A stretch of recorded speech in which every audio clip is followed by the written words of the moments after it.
오늘 알아볼 러너들의 대표 부상은 바로 족저근막염입니다. 이 족저근막염은 다들 많이 경험해 보셨을 거예요. 이 발을 아침에 일어나서 아침이 아니어도 돼요.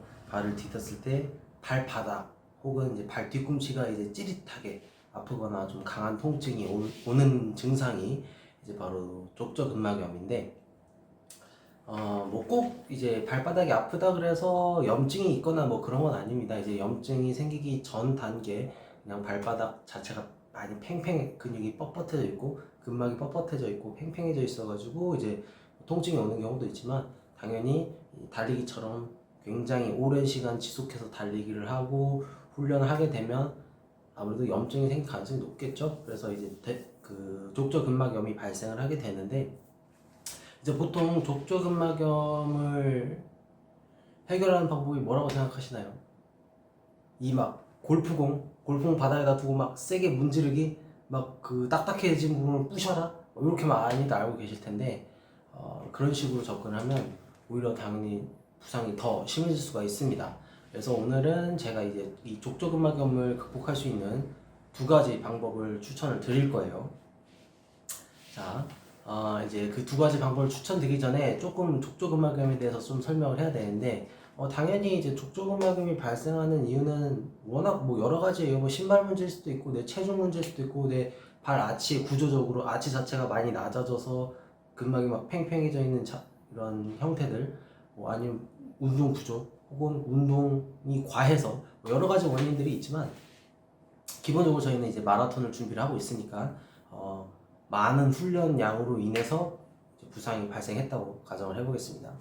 그러면 대부분 뒤꿈치, 여기 이제 발바닥이라고 한다면 여기가 당연히 발 앞꿈치고 여기가 뒤꿈치라고 한다면 이 뒤꿈치 부분에 가까운 쪽에서 보통 통증이 많이 발생합니다.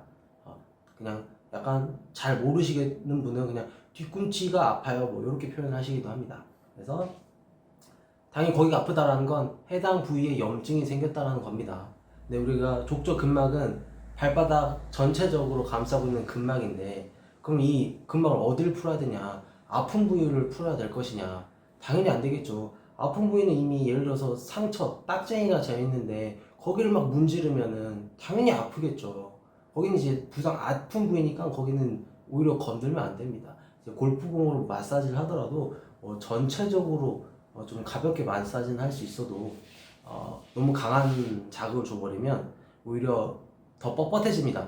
왜냐면 긴장 상태가 되기 때문에 아프잖아요. 우리가 아프면 힘주고 숨을 참아버리죠. 이런 것처럼 근육도 똑같습니다. 근막도 똑같아요. 오히려 더 너무 세게 자극을 해버리면 굳어버립니다. 굳어버리면 당연히 우리 걷거나 달릴 때 이 근막이 충격 흡수를 해줘야 되는데 이 뻣뻣한 애들이 유연성이 떨어지면 충격 흡수가 제대로 안 되겠죠. 그러면 오히려 더 통증이 심해지고 증상이 악화가 되는 겁니다. 그래서 스트레칭을 잘 해줘야 되는데 스트레칭 어떻게 해줄 것이냐. 이제 보통 이렇게 여기 발이라고 설명드렸죠. 발끝을 이렇게 당기는 스트레칭을 많이 하실 거예요. 많이 하게 되면 뭐가 문제냐, 이 근막이 전체적으로 분포를 하고 있는데 이 발끝을 당기면 그냥 전체적으로 쭉 늘어납니다. 그럼 어떻게 되냐, 아까 여기 그 염증 부위가 뒤꿈치 쪽이라고 했죠. 여기 이제 쉽게 말해서 상처가 났다고 생각해 봅시다. 그걸 당겨요. 당기면 상처 부위가 더 찢어지면서 더 손상이 되겠죠. 그러니까 이게 스트레칭은 좋지만 무작정 늘리는 스트레칭 해버리면 오히려 더 문제가 생긴다는 겁니다. 그래서 이럴 때는 어떻게 해야 되느냐, 바로 선택적 스트레칭을 해야 됩니다. 그럼 선택적 스트레칭을 어떻게 할 것이냐, 제가 직접 제 발로 한번 시범을 보여드려 보겠습니다. 자, 이제 바로 여기입니다. 이제 여기가 보통 족저근막염이 발생하면 통증 부위가 보통 요쯤에서 이제 발생을 합니다. 요쯤이 보통 아파요. 물론 요 앞쪽이 아픈 경우도 있지만 대부분 이 뒤꿈치 쪽에서 발생을 합니다. 그럼 여기서 이렇게 스트레칭을 한다고 하면 전체적으로 스트레칭이 되면서 이 염증 부위, 예를 들어서 뭐 찢어졌던 부위가 더 찢어지는 문제가 발생을 합니다. 그럼 당연히 스트레칭이 오히려 역효과겠죠. 그럼 여기서 우리는 선택적 스트레칭을 해야 된다고 했어요. 선택적 스트레칭이 뭐냐? 이 염증이 발생한 부위보다 조금 더 앞쪽을 눌러서 고정을 합니다. 고정을 해놓고 발끝을 당기면 이 염증이 생긴 부위는 전혀 자극이 안 가겠죠. 왜냐면 앞에서 늘어나는 부위를 차단을 해버렸기 때문에 이 엄지손가락으로 눌러준 부위부터 스트레칭이 되는 겁니다. 그래서 이렇게 내가 스트레칭하고자 하는 부위를 완전히 고정을 해놓고 스트레칭을 해주는 것이 바로 선택적 스트레칭인 거죠. 그래서 무작정 발끝을 당기는 스트레칭을 하기보다는 내가 아픈 부위보다 조금 더 앞부분을 고정을 해놓고 스트레칭을 해주시면 문제 부위를 자극하지 않으면서 근막을 이완해 줄 수 있는 그런 스트레칭이 된다라는 겁니다. 아니면 이렇게 고정을 해놓고 손가락으로 밀면서 이 내 아픈 부위, 염증이 발생한 부위는 제외하고 손가락으로 밀면서 위로 올리면서 스트레칭을 해주셔도 됩니다. 이런 식으로 아까 말한 것처럼 이 앞쪽에서도 문제가 발생을 해요. 그럼 앞쪽 부위를 고정을 해놓고 아래쪽으로 쓸어 내리는 스트레칭을 해주셔도 되는 거죠.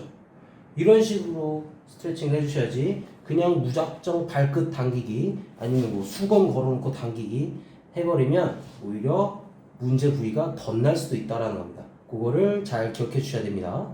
자, 어떠신가요? 선택적 스트레칭이 어떤 건지 좀 감이 오셨나요? 다시 한번 설명드리면 이렇게 우리가 늘려야 될 근육이 있습니다. 그러면 그냥 스트레칭을 해버리면 전체적으로 늘어나지만 내가 다친 부위가 한 이쯤이에요. 여길 다쳤어요. 이 다친 부위를 제외하고 스트레칭 하고 싶다면 이 다친 부위보다 조금 더 앞쪽을 고정해 놓고 스트레칭을 하는 것이 바로 선택적 스트레칭이다. 이렇게 생각을 하시면 됩니다. 자, 이런 식으로 선택적 스트레칭을 해주셔야지 족저근막염을 좀 효과적으로 관리를 할 수가 있겠고요. 그리고 또 한 가지 더 추천을 드리자면 종아리 스트레칭을 해주셔야 됩니다. 나는 발바닥이 아픈데 왜 종아리 스트레칭을 해야 되냐 이런 생각을 하겠지만 또 제 손으로 예를 들어주면 이제 여기가 발바닥이고 여기가 뒤꿈치면 여기가 이제 종아리라고 볼 수 있겠죠. 그러면 이 종아리 근육이 타이트해지게 되면 이 뒤꿈치 뼈를 뒤로 잡아 당깁니다. 그럼 어떻게 될까요? 이 발바닥 근막이 팽팽해지겠죠. 바꿔 말하면 이 종아리 근육을 느슨하게 좀 더 유연하게 부드럽게 만들어준다면 이 뒤로 잡아당기는 뒤꿈치를 뒤로 잡아당기는 힘이 약해지면서 발바닥 근막에 걸려있는 족저 근막에 걸려있는 텐션이 이제 줄어들면서 통증도 줄일 수 있게 되는 겁니다. 그리고 자연스럽게 종아리 스트레칭을 하게 되면 혈액순환이 좋아지기 때문에 해당 부위에 혈액을 빠르게 공급해주면서 회복을 돕게도 하는 거고요. 기본적으로 우리 부상 부위가 낫는 건 혈액순환입니다. 혈액이 영양분 공급을 잘 해줘야지만 회복이 빨리 되는 거기 때문에 이런 식으로 해당 부위를 직접적으로 스트레칭 하기도 하지만 그 주변 근육인 종아리 근육을 스트레칭을 해서 조금 더 회복을 빠르게 도울 수 있게 하는 것도 하나의 방법이 되는 겁니다. 그래서 족저근막염이 있을 때는 너무 골프공으로 강하게 마사지 하기보다는 물론 이제 살살살 가볍게 마사지 하는 건 좋습니다. 근데 그거보다는 아까 처음에 말씀드린 족저근막에 대한 선택적 스트레칭을 먼저 해주시고 그 다음에 2차적으로 종아리 스트레칭을 해주신다면 족저근막염을 훨씬 효과적으로 관리하실 수 있을 겁니다. 그래서 오늘은 족저근막염 관리 방법에 대해서 알아봤고요. 다음 시간에는 아킬레스 건염을 어떻게 효과적으로 공략할 것인가 이 부분에 대해서 한번 설명을 드려보도록 하겠습니다.